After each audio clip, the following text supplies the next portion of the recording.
Hello বন্ধুরা, আজকের মূলত ভিডিও ইউটিউবে আমরা অনেকেই ভিডিও দেখি, প্রায় সবাই ইউটিউবে ভিডিও দেখি। তো ইউটিউবের ভিডিওতে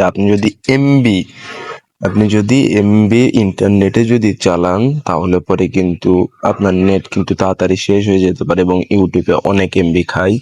তো এর কারণে আমরা আজকে দেখাবো যে কিভাবে আপনি কম এমবি খাবে ইউটিউবের ভিডিওতে, অনেকটাই কম এমবি কাটবে।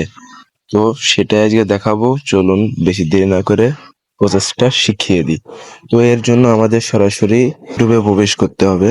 চলে আসবেন, ইউটিউবে আসার পরে এখান থেকে আপনি যে কোনো একটি ভিডিওর উপরে ক্লিক করবেন। তো এখানে একটি ভিডিও চালু করবেন, করার পরে এখানে হলো আপনি দেখতে পাচ্ছেন যে কর্নারের সেটিংস, এই সেটিংসে ক্লিক করবেন। তো সেটিংসে ক্লিক করার পরে এটা যে কোয়ালিটির উপরে ক্লিক করবেন। এখানে ক্লিক করার পরে এই যে নিচে দেখতে পাচ্ছেন ডাটা সেভিং, এই অপশনটি চালু করে দিবেন। তাহলে পরে আপনার যদি এমবি পড়েন তাহলে তুলনামূলক অনেক এমবি কম কাটবে আপনার এবং অনেক এমবি সাশ্রয় হবে। তো আজকের মূলত ভিডিও এতটুকুনি, দেখা হবে নেক্সট ভিডিওতে। সেতক্ষণ সবাই ভালো থাকুন, সুস্থ থাকুন, ধন্যবাদ, আল্লাহ হাফিজ।